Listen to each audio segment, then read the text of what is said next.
सुन लो मेरी बातों में बड़ी बात, वोट की ताकत जान के कर लो देश का विकास। संविधान को पता, चुनकर काबिल नेता अब दो उसको ये बता। सारे जहां से अच्छा हिंदुस्तान हमारा, सारे जहां से अच्छा हिंदुस्तान हमारा, सारे जहां से अच्छा। दिल्ली से 1350 किलोमीटर दूर हम अररिया पहुंचे हैं। अररिया में इस वक्त आरजेडी के एमपी सरफराज आलम हैं। दोबारा पार्टी ने उन्हीं को टिकट दिया है और यहाँ के रानीगंज ब्लॉक में आज उनकी एक रैली है। तेजस्वी भी खिताब करने आ रहे हैं। वहीं हम गाड़ी से जा रहे हैं। जिस रास्ते से हम जा रहे हैं ये गली और मोहल्ले की सड़क है। सामने आप देख सकते हैं ट्रैक्टर से, बाइक से लोग रैली में जा रहे हैं। रैली में ये लोग शिरकत करेंगे। ये इलाका है ख़ास तौर से, जैसा कि मुझे आइंदा भी वो करेंगे। हालांकि अररिया का शुमार जो बैकवर्ड ज़िला में होता है और इसको बैकवर्ड ज़िला मान भी लिया गया है और विकास का काम यहाँ हो रहा है। लेकिन अभी भी अररिया में बहुत ज़्यादा गुर्बत है, बहुत ज़्यादा क़हत साली है। आप देख सकते हैं जो मकानात की सूरत हाल है, जो इलाके की सूरत हाल है, तो यहाँ अभी भी अररिया बहुत पीछे है। और यहाँ मौजूद है हमारे साथ गाड़ी में सीनियर सहाफ़ी जनाब आबिद अनवर साहब। वो इसी इलाके से ताल्लुक़ रखते हैं, तो ज़रा उनसे हम उनकी राय जानते हैं। हमारे साथ गाड़ी में वो मौजूद हैं, दिल्ली से हम लोग साथ आए हैं कि अररिया की पसमानदगी के बारे में वो क्या कहते हैं। आबिद अनवर साहब, आप अररिया से ही ताल्लुक़ रखते हैं और हिंदुस्तान समेत दुनिया के हालात पर आप नज़र रखते हैं। लेकिन अभी बात हम करेंगे अररिया पर कि अररिया पिछले 70 सालों में कितना बदला है और कितना बदलने की अभी यहाँ ज़रूरत है। तब्दीली की तो यहाँ बहुत ज़्यादा ज़रूरत है, इसलिए कि पिछले 70 सालों में जो कुछ हुआ, जितने लीडर चुन करके आए, ज़्यादातर लोगों ने काम नहीं किया। एक वजह ये रही। दूसरी वजह ये, सबसे बड़ी वजह ये रही कि ये सरहदी ज़िला है। सरहदी ज़िला होने की वजह से इनको बहुत ज़्यादा नज़रअंदाज किया गया। सेंटर की तरफ से उसको मुसलसल नज़रअंदाज किया गया। और जो 2-3 वजह रही इस पसमानदगी की, पहली वजह यह है कि सैलाब, दूसरी वजह है यहाँ की खुशहाली खदसाली भी, तीसरी वजह है कि लोगों में जो बेदारी आनी चाहिए अपनी हुकूक के तय वो नहीं रहा। हालांकि अब इसमें बेदारी आई है। ये बताइए, आपने कहा कि सेंटर की तरफ से नज़रअंदाज किया गया, तो सेंटर में कई सारी हुकूमत है। क्या तमाम हुकूमतों का रवैया आपके इलाके के तय एक ही जैसा रहा या मुख्तलिफ हुकूमतों का रवैया मुख्तलिफ रहा? नहीं, देखिए, जो तरक्की का दौर जो दरअसल शुरू हुआ है वो 90 के बाद शुरू हुआ है। पूरे मुल्क में जो तरक्की हुई है वो जो जैसे जैसे आपका वो इक़्तिसादी इनकलाब जो आया, मनमोहन सिंह जब वज़ीर ख़ज़ाना बने थे PV नरसिम्हा राव के दौर में, उस वक्त एक यानी कि इक़्तिसादी इनकलाब आया। उस इक़्तिसादी इनकलाब के बायस हर जगह पूरे मुल्क में तरक्की हुई। लेकिन सीमांचल और ख़ास तौर से ये एरिया इसलिए महरूम रहा कि उस वक्त यहाँ लालू प्रसाद यादव की हुकूमत थी।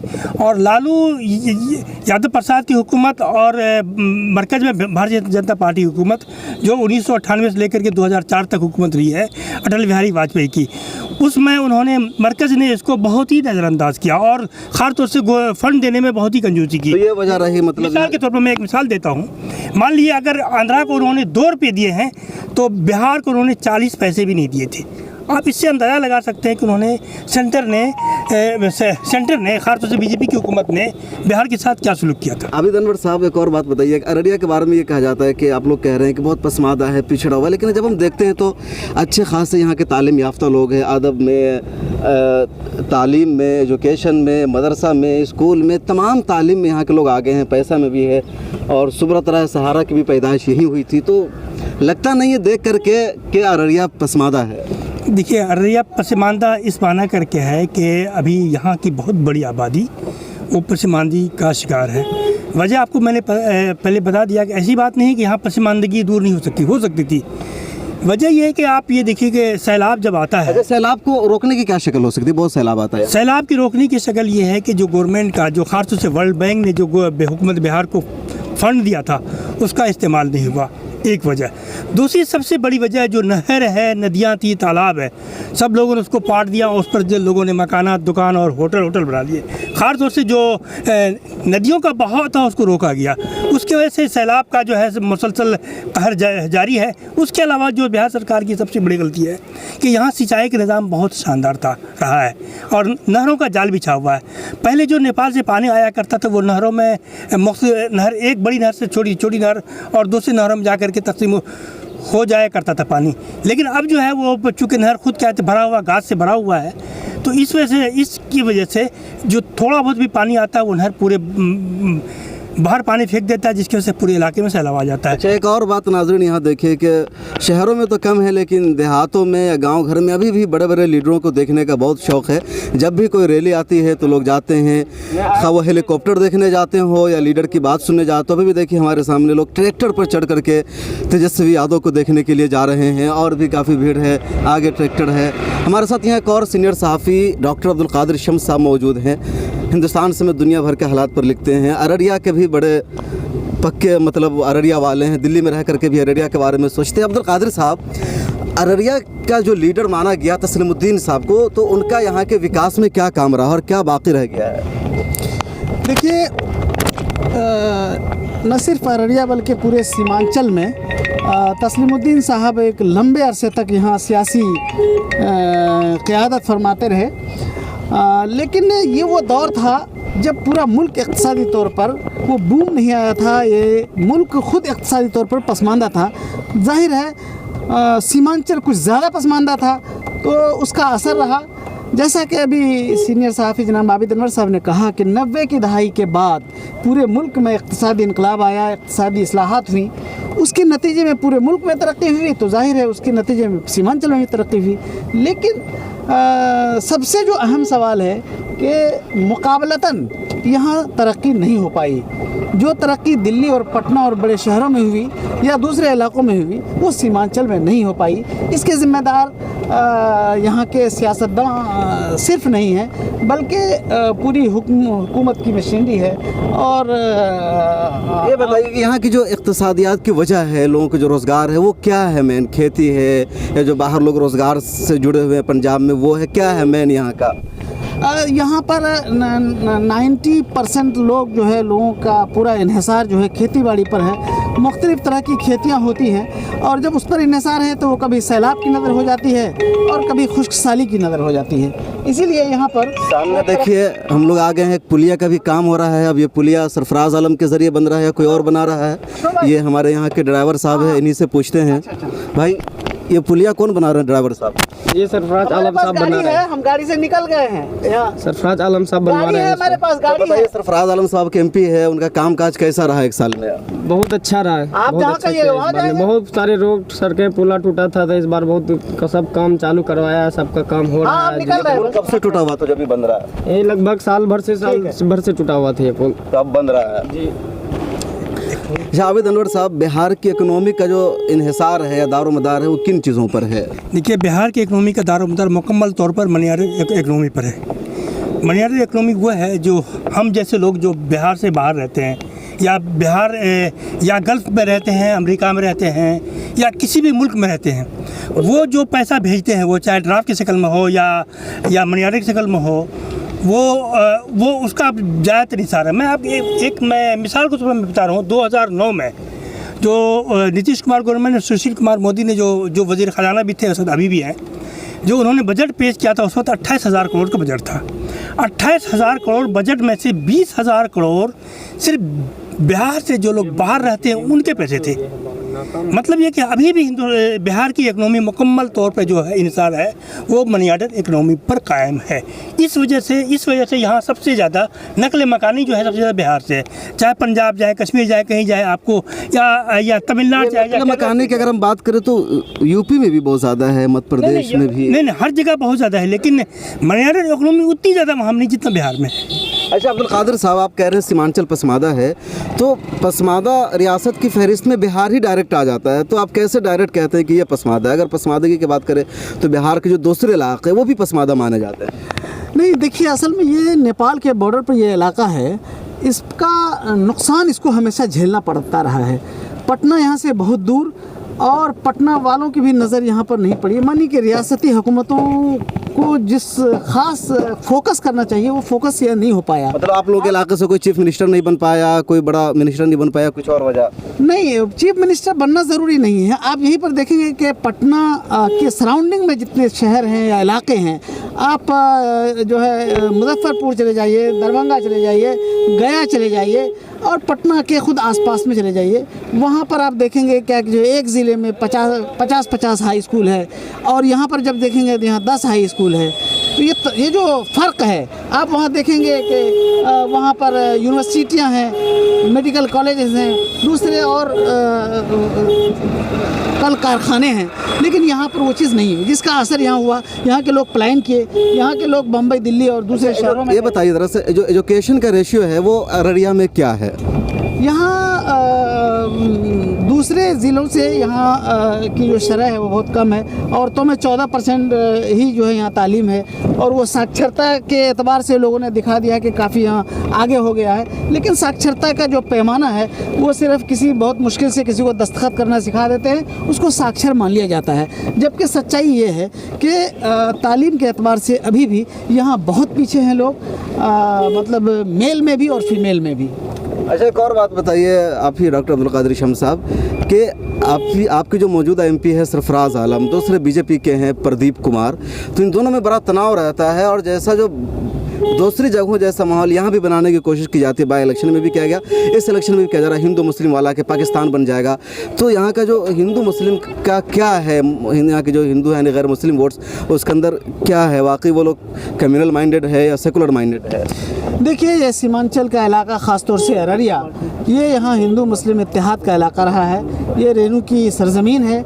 यहाँ पर हर धर्म हर मज़हब के लोग साथ आपस में मिलते जुलते रहे हैं। आपको ये देख करके हैरानी होगी कि यहाँ हिंदुओं के त्यौहार में मुसलमान शरीक होते रहे हैं, मुसलमानों के त्योहारों में हिंदू शरीक होते रहे हैं, कभी इख्तलाफ नहीं रहा है। लेकिन जब से बीजेपी पूरे हिंदुस्तान में जब से उरूज हुआ है उसे, तो वो अररिया को भी उसी नज़रिए से देखना चाहती है और बल्कि उसका ये वोट को जो है पोलराइजेशन करने का ये एक मंसूबा है कि यहाँ पर अभी चंद दिनों पहले जो एक ऑडियो वायरल हुआ था बीजेपी के उम्मीदवार प्रदीप सिंह का, उन्होंने उसमें साफ तौर पर कहा था अपने वर्करों को कि जो है माथे पे तिलक लगा करके और गले में जो है भगवा कपड़ा डाल करके 50 मोटरसाइकिल लेकर पूरे इलाके में ये माहौल फैला दिया जाए, हिंदू मुस्लिम कर दिया जाए कि यहाँ पर अगर हिंदू को बचाना है तो बीजेपी को जिताना है, अगर बीजेपी नहीं जीती तो ये इलाका पाकिस्तान बन जाएगा। ये इस तरह की बातें हैं। इसके अलावा मैं अभी देख रहा था सुशील कुमार मोदी जो नायब वज़ीर आला हैं बिहार के, उनकी भी तकरीर देखा हमने और दूसरे भी जो बीजेपी के जितने लीडर हैं सबकी तकरीरों में पाकिस्तान पाकिस्तान। और अभी चंद दिनों पहले पूर्णिया में झारखंड के मुख्यमंत्री आए, वो भी पाकिस्तान की बातें। आबिद अनवर साहब, ये बताइए कि यहाँ बीजेपी के 33 एमपी थे, उसमें से 17 पे उन्होंने समझौता किया नीतीश कुमार के साथ, तो सिटिंग एमपी की सीट उन्होंने काटी, लेकिन अररिया में उनके एमपी नहीं थे। इसके बावजूद अररिया को बीजेपी ने लिया। ज़िमनी इलेक्शन में भी बीजेपी ने बहुत कोशिश की, तो क्या मामला है, बीजेपी की अररिया पर इतनी नज़र क्यों है? देखिए, बीजेपी की अहमियत सिर्फ अररिया पे नहीं है, बीजेपी की नज़र क्या है, अररिया पर भी है, किशनगंज पर भी है, कटिहार पर भी है। बीजेपी की नज़र हर उस इलाके पे है जहाँ पर मुसलमानों की आबादी कुछ बेहतर है, जहाँ पे वो किसी फैसला कुल नताइज पर पहुँच सकते हैं। एक वजह यह है। दूसरी वजह यह है कि यहाँ पे चूँकि बीजेपी की दाल नहीं गल पा रही है, बरसों से ये हिंदू मुस्लिम इत्तेहाद का बहुत बड़ा पैमाना रहा है, बहुत बड़ा जरिया रहा है। लोग होली दिवाली सब साथ मनाते हैं, होली के त्यौहार खास तौर से साथ मिलते हैं लोग। हिंदू यहाँ एक ऐसी चीज़ जहाँ पे हिंदू लोग मुहर्रम खेलते हैं, मुहर्रम के जुलूस में वो लोग शामिल होते हैं, यानी कि अपने यहाँ घर बुला करके वो उन लोगों से यानी कि मुहर्रम का खेल के देखते हैं, खेलते हैं अपने दरवाजे पर। वर्षों से हिंदू मुस्लिम एक जगह। अब्दुल कादिर साहब, आप प्रदीप कुमार के बारे में बता रहे थे कि वो मतलब कम्युनल माइंडेड है, इस तरह करते हैं, लेकिन प्रदीप कुमार की जो हिस्ट्री है कि वो आपके तस्लीमुद्दीन साहब की परवरदा है, उनके शागिर्द है, वो सियासत में लेकर आए, तो आखिर उनकी तरबियत कैसे हुई? क्या जितना जहर है उनके दिमाग में? देखिए, असल में हम उनको भी कोई ब्लेम नहीं कर सकते हैं, लेकिन जब से बीजेपी उनका दामन थामा है, जाहिर है बीजेपी एक नेशनल पार्टी है और पूरे नेशनल लेवल मतलब पार्टी की तरफ से उनको ऐसा कहा जा रहा है कि एजेंडा बनाओ। हाँ, बिल्कुल। पार्टी बीजेपी का पूरे मुल्क में ही एजेंडा है कि हिंदू मुस्लिम करो और इलेक्शन में जीत हासिल करो। इसी एजेंडे के तहत वो हर जगह चलती है। अभी इससे पहले 5 साल मोदी सरकार रही और उन्होंने इतने हज़ार दावे किए कि हमने पूरे मुल्क में ये इनकलाब लाया, वो इनकलाब लाया, ये तरक्की, वो विकास। लेकिन जब इलेक्शन का मौका आया है तो पूरे हिंदुस्तान में आपके लीडरों की बयानात सुनेंगे तो वो साफ अपने विकास की बात पता नहीं कहाँ पीछे छोड़ दिया है उन्होंने। हर जगह हिंदू मुस्लिम और पाकिस्तान की बातें करने लगे हैं। इसका साफ मतलब है कि उनका मकसद जो है ध्रुवीकरण है और ये सबबंदी है, फ़िरका वाराना सबबंदी है, ताकि हिंदू मुस्लिम करके वो अपने एक बार फिर इक़्तिदार में आ पाए। हम लोग गांव से गुजर रहे हैं, पता नहीं कौन सा गांव है, लेकिन सड़क यहाँ की जो है वो ठीक ठाक है, कुछ बनी हुई है, कहीं पर कुछ ख़राब भी है। बहरहाल है कि पिच का काम हुआ है, सड़क पर खरंजा नहीं है, तो ये इलाकाई डेवलपमेंट में शुमार होता है। शायद ये वजह है कि लोग इस मरतबा भी सरफराज का नारा लगा रहे हैं। अभी सब एक और सवाल हम करेंगे, जानना चाहेंगे, थोड़ा अलग इससे हट जाएगा कि सीमांचल में अब मजलिस इत्तेहादुल मुस्लिमीन की आहट सुनाई दे रही है। किशनगंज के बारे में जो इत्तला है कि वहाँ उसके एक उम्मीदवार जीत रहे हैं और आइंदा उनका यहाँ से आगे बढ़ने का भी इरादा है सीमांचल में, तो आप क्या सोच रहे, क्या MIM की जो इधर एंट्री हो रही है वो बेहतर है या नहीं है, क्या सोचते हैं आप? देखिए, एक हिंदुस्तान एक जमहूरी मुल्क है, हर पार्टी को किसी जगह इलेक्शन लड़ने का हक़ है और हर पार्टियां अपने अपने उम्मीदवार हर जगह खड़ा करती हैं। लेकिन मामला जहाँ तक मजलिस इत्तेहादुल मुस्लिमीन का आता है तो सबों के कान खड़े हो जाते हैं। उनकी बहुत सारी वजह है। एक तो सबसे बड़ी वजह है कि ये सरहदी इलाका है और ख़ास तौर से किशनगंज, जिसके बॉर्डर बांग्लादेश से भी मिलता है, नेपाल से मिलता है और अगर कुछ देर बंगाल को शामिल कर लें तो भूटान से भी मिलता है। तो ये इस कदर सरहदी इलाका होने की वजह से ये बहुत ही हसास इलाका है और यहाँ की यानी कि मुल्क की एजेंसियों की नज़र इस पर रहती है। एक तो ये है। दूसरी बात ये है कि ये एजेंसियाँ ये करती हैं कि कहीं कि वो सारी एक्टिविटीज़ पर नज़र रखती हैं और ये यानी कि हालांकि कोई बुरी बात नहीं है, जिस तरह सबको हक़ है उसी तरह MIM को भी हक़ है कि कहीं से भी इलेक्शन लड़ने का और उसको इसी नज़रिए से देखा जाना चाहिए कि जमहूरी नज़रिए से। लेकिन हो क्या रहा है कि अगर MIM आ रहा है तो उसको मुस्लिम नज़रिए से देखते हैं, अगर उसी तरह शिवसेना यहाँ से लड़ती है तो उसको फिर जमहूरी नज़रिए से देखते हैं। तो ये हमारे जो सोचने का पैमाना है ये इंतहाई ख़तरनाक है और जमहूरियत के लिए सिम कातिल है। बहुत शुक्रिया डॉक्टर अब्दुल कादिर शब्स। आप ये बताइए कि MIM यहाँ आ रही है, एक सर्वे में आया उसमें भी कहा जा रहा है कि इधर 27% लोग चाहते हैं कि अब MIM भी इस इलाके में है, उसके ज़रिए यहाँ की तरक्की मुमकिन है। और जो असदुद्दीन ओवैसी है उन्होंने एक प्राइवेट बिल भी पेश किया है, सीमांचल डेवलपमेंट के कुछ नाम है। तो आपकी क्या राय है, क्या वो लोग जो दावा कर रहे हैं सीमांचल को हम तरक्की याफ्ता बनाएंगे, इसमें सच्चाई है, वो लोग यहाँ का विकास कर सकते हैं, यहाँ के लोगों को उस पर भरोसा करना चाहिए, या सिर्फ एक सियासत है, मुस्लिम डोमिनेट एरिया देख करके वो यहाँ आ रहे हैं, उनका वोट हासिल करना चाहते हैं? देखिए, इस मुल्क में किसी भी पार्टी को कहीं से भी इलेक्शन लड़ने का पूरा हक़ है और उसने कम से कम सीमांचल की तरक्की का एक ख्वाब देखा है और दिखाया है और उसके लिए एक कदम आगे बढ़ाया भी है। इसलिए मैं तो समझता हूँ कि उनका इस्तकबाल करना चाहिए सीमांचल में और उसने एक मजबूत कदम इस बार पार्लियामेंट्री इलेक्शन के अपने एक उम्मीदवार खड़ा करके किशनगंज से उन्होंने एक इशारा दिया है कि वो इस इलाके की तरक्की चाहते हैं, इस इलाके को बेहतर राह पर ले जाना चाहते हैं। उसकी एक वो ये है कि खुद उसके सरबराह बैरिस्टर असदुद्दीन ओवैसी साहब ने पार्लियामेंट में प्राइवेट बिल पेश किया है, सीमांचल डेवलपमेंट के लिए एक प्राइवेट बिल पेश किया है जिसका मकसद ये है जो दस्तूरी एतबार से उसकी इजाज़त भी है और उसका मकसद ये है कि स्पेशल पैकेज सीमांचल के लिए आए यहाँ ताकि तरक्की हो। यहाँ मुख्तलिफ़ मैदानों में जो कमी रह गई है, तरक्की की दौड़ में ये पीछे है, उसमें इसको मजबूत किया जाए। अगर वो इस तरह का दावा करते हैं और ऐसा करने का इरादा रखते हैं तो मुझे लगता है कि उनका इस्तकबाल करना चाहिए। एक दूसरी बात यह है कि जब मुख्तलिफ़ पार्टियों के ज़ात बिरादरी के नाम पर, मज़हब के नाम पर अलग अलग इलाक़ों में अलग अलग पार्टियाँ कायम हो रखी है, पहले से दलितों की अलग पार्टी है, पासवान की अलग पार्टी है और दूसरी जात बिरादरी की, तो ये मुसलमान पार्टी नहीं है बल्कि मुसलमानों की क़यादत वाली पार्टी है जिसमें दूसरे जात धर्म के लोग भी इसमें पूरी तरह शरीक हैं। तो ये लीडरशिप वाली बात है सिर्फ। तो मैं समझता हूँ कि इससे दूसरी जात के लोगों को, दूसरे धर्म मज़हब के लोगों को भी इसमें कोई एतराज़ नहीं होना चाहिए।